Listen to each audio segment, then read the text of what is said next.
Hello students, hello guys, very warm welcome to all of you. I'm Bilkis of your maths teacher. So today in this video we'll discuss about some MCQ questions. जो CBSE board के students हैं उनके term 1 exam के लिए आज हम कुछ math practice करेंगे. सो देखो सबसे फर्स्ट क्वेश्चन क्या है. देखो if xy is equal to 180 and HCF of xy 3 then find the LCM of xy. x and y का HCF आपके पास गिवन है. HCF आपको गिवन है वो क्या है 3 एंड दो नंबर को मल्टीप्लाई करोगे तो उसका आंसर आ रहा है आपको 180. आपको फाइंड आउट करना है कि LCM x एंड y ये इसका LCM आपको फाइंड आउट करना है. ऑप्शन आपके पास 4 है तो सही ऑप्शन पे आपको टिक लगाना है. तो हमारा एक फॉर्मूला क्या है, हम क्या जानते हैं कि सपोज किसी भी नंबर आपके पास हो अगर तो उस नंबर का मल्टीप्लाई करोगे जो आंसर आएगा that means x into Y is equal to क्या होता है HCF of XY into LCM of XY. ये फॉर्मूला हमें पता है कि HCF इंटू LCM क्या होता है उस product of this two number.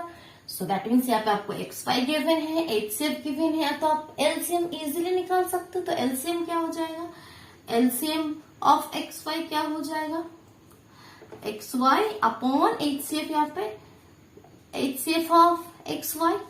So XY आपको गिवन है, x इंटू वाई आपको गिवन है 180 और ये आपके पास गिवन है 3.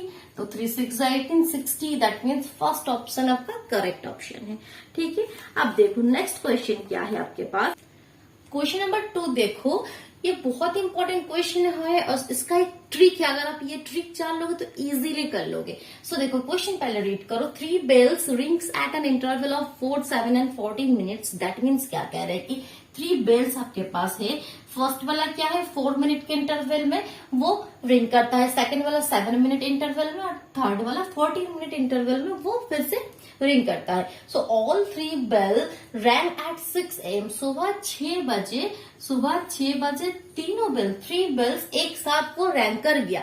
When the 3 bell will the ring together next. उसके बाद फिर कब एक साथ वो तीनों बेल रिंग करेगा. दैट मीन्स फर्स्ट वाला जो है वो तो 4 मिनट के इंटरवल में, सेकंड वाला 7 मिनट, थर्ड वाला 40 मिनट.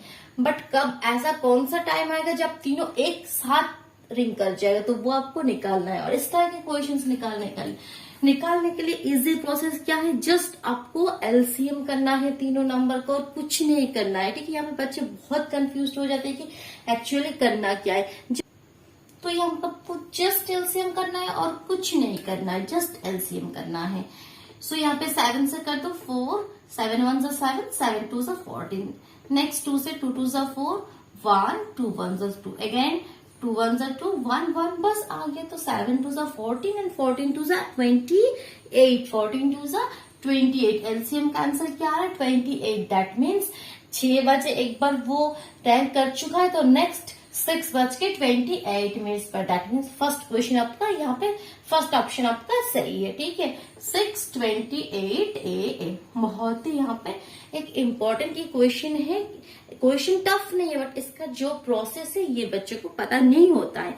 नेक्स्ट क्वेश्चन क्या है देखो, क्वेश्चन नंबर 3. नेक्स्ट क्वेश्चन क्या है देखो, P -2,5 and Q 3,2 are 2 points. Find the coordinate of the point R on PQ such that PR is equal to QR. So देखो P एक point आपके पास गिवन है वो है -2,5 एंड नेक्स्ट और एक पॉइंट आपके पास गिवन है Q, वो क्या है कोऑर्डिनेट क्या है 3,2. सो अब क्या है एक पॉइंट R है जो PQ के ऊपर है. किस तरह से, तो पहले PQ को हम ज्वाइन कर देते हैं. सो वो किस तरह से PR is equal to 2QR. PR is equal to 2QR. That means क्या है PR तो आपका QR का डबल है. तो सपोज यहाँ पे आप किसी जगह पे R पॉइंट ले लो. ठीक है, सो PR क्या हो जाएगा QR का डबल. इस तरह से हमने एक पॉइंट ले लिया. तो आपको दैट मीन्स ये आपका 2 पार्ट है, ये आपका 1 पार्ट है. दैट मीन्स ये किस रेशियो में डिवाइड हो रहा है 2:1 में. ये 2:1 में डिवाइड हो रहा है. सो आपको फाइंड करना है R, ये जो पॉइंट R है उसका कोऑर्डिनेट फाइंड करना है. और इसका फॉर्मूला हमें पता है. क्या फॉर्मूला है m1 x2. इस पॉइंट अगर सपोज इसको आप x1 y1 मान लो, इस पॉइंट को आप x2 y2 मान लो और ये रेशियो आपका अगर m1 रेशियो m2 है. सो फॉर्मूला क्या है m1 x2 plus m2 x1 by m1 plus m2. And m1y2 plus m2y1 by m1 plus m2, यही हमारा फॉर्मूला है, सेक्शन फॉर्मूला। तो जस्ट इस फॉर्मूला में पुट करेंगे और कुछ भी नहीं।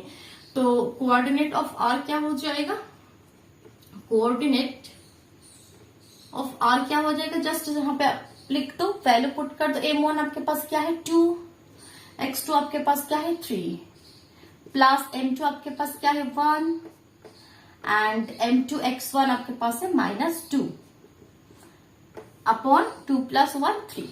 सिमिलरली y का कोऑर्डिनेट यहाँ पे आ जाएगा, m1 आपके पास है 2 एंड y2 है 2 प्लस m2 आपके पास है 1 एंड y1 आपके पास है 5 अपॉन 3। जस्ट इसको आपको कैलकुलेशन करना है। तो कैलकुलेशन देखो यहाँ पे इधर कर रही हूं मैं, इज इक्वल टू क्या हो जाएगा 3 × 2 = 6, 6 - 2 दैट मीन्स 4 अपॉन 3। वहां पे 2 × 2 = 4 एंड 5 4 5 9 9 अपॉन 3। तो इसको और थोड़ा सिंप्लीफाई करोगे तो ये हो जाएगा 4 अपॉन 3, 3। देखो ऑप्शन नहीं, फर्स्ट ऑप्शन नहीं, सेकंड ऑप्शन आपका करेक्ट है, 4 अपॉन 3, 3। ठीक है, क्लियर हुआ, समझ में आया। ये आपका नेक्स्ट क्वेश्चन है। तो इसी तरह के एमसीक्यू क्वेश्चंस आपके एग्जाम में आने वाले हैं, तो उसमें ज्यादा डरने की कुछ नहीं है, बस आपका जो पैटर्न थोड़ा चेंज कर दिया गया है। टर्म 1 टर्म 2 यहाँ पे शॉर्ट क्वेश्चन बेस्ड जो एमसीक्यू बेस्ड क्वेश्चंस आपके पास आएंगे। टर्म 2 में आपका जो हर तरह के क्वेश्चंस आपके पास गिवन होगा, सिलेबस आपको पता है किस तरह से आपका पैटर्न है। तो अगर डिटेल्स में पता नहीं है तो इस वीडियो को डिस्क्रिप्शन बॉक्स में मैं लिंक दे दूंगी, देख लेना वो चीज। देखो और एक क्वेश्चन हम कर रहे हैं कि नेक्स्ट क्वेश्चन नंबर 4, ये वाला क्वेश्चन मैं यहाँ से हटा दे रही हूँ। कोई भी प्रॉब्लम हो वो वीडियो को पॉज करके पहले अच्छे से लिख लेना। नेक्स्ट क्वेश्चन है, क्वेश्चन नंबर 4 क्या है, देखो कि if √3 sin theta minus cos theta is equal to 0, आपके पास गिवन है √3 sin theta minus cos theta is equal to 0, ये आपके पास गिवन है। एंड जहां पे आपका जो थीटा वो लाई कर रहा है 0 एंड 90 के बीच में, 0 एंड 90 के बीच में यहाँ पे थीटा आपके पास लाई कर रहे हैं। Find the value of theta, आपको थीटा का वैल्यू फाइंड आउट करना है। क्या फाइंड आउट करना है, थीटा का वैल्यू। ऑप्शन आपके पास है 45, 30, 90 एंड 70। ठीक है, ये 4 ऑप्शन आपके पास गिवन है। तो किस तरह से आप क्वेश्चन को करोगे, देखो तो सिंपली आपको क्या गिवन है, √3 sin theta minus cos theta is equal to 0 आपके पास गिवन है। तो फर्स्ट स्टेप में आपको क्या करना है, पहले तो आप ये कर दो, यहाँ पे कॉस थीटा को राइट हैंड साइड में भेज दो, that means √3 sin theta is equal to cos theta, no doubt. अब इसको हम tan के फॉर्म में लेकर आएंगे, साइन के नीचे आप कॉस लेकर आ जाओ, तो क्या हो जाएगा आपका, और √3 sin theta upon cos theta is equal to 1। अब 3 को उधर भेज दो, that means sine by cos, ये था तो tan थीटा हो गया, और 3 को इधर भेज दोगे तो 1/√3। तो tan किसका वैल्यू 1/√3 है, tan 30 का वैल्यू 1/√3। तो यहाँ पे हम लिख सकते हैं tan 30, tan कैंसिल हो गया, कैंसिल करोगे नहीं, वो 1 में हो गया कैंसिल। यहाँ पे हम इस तरह से कैंसिल आउट नहीं करते। थीटा का value 30, that means second option आपका सही ऑप्शन है। ठीक है, क्लियर हुआ। तो इस तरह से आपका क्वेश्चन करना है। और एक क्वेश्चन देखो, नेक्स्ट क्वेश्चन देखो आपके पास है, exact in whether 7/30 is a terminating decimal और नॉट। सो टर्मिनेटिंग या नॉन टर्मिनेटिंग हम किस तरह से पता करते हैं, तो इसका इजी ट्रिक ये, आप क्या डिवाइड करोगे, अभी लंबा डिवाइड नहीं, आपको प्रोसेस पता है 7/30। तो आपके डिनोमिनेटर में जो है उसका आप फैक्टर निकाल लो, उसका आप एलसीएम कर लो। 30 को करोगे तो 2 से आपका 15 और आपके 3 से 5, दैट मीन्स 2 × 3 × 5। उसको अगर आप तोड़ दोगे 2 × 3 × 5, ये आपका आ गया। सो यहाँ पे दैट मीन्स हमें पता है डिनोमिनेटर अगर 2 to the power m and 5 to the power n, इसको अलावा अगर और भी कोई नंबर आ जाए दैट मीन्स वो नॉन टर्मिनेटिंग हो जाता है। अगर बस 2 और 5 आए तो वो टर्मिनेटिंग है। तो यहाँ पे एक्स्ट्रा एक 3 आ गया, दैट मीन्स ये क्या हो जाएगा, नॉन टर्मिनेटिंग। सो ये टर्मिनेटिंग डेसिमल नहीं होगा, ये होगा नॉन टर्मिनेटिंग डेसिमल। क्लियर हुआ। सो हम नेक्स्ट वीडियो में और भी क्वेश्चन डिस्कस करेंगे। Okay students, so thank you.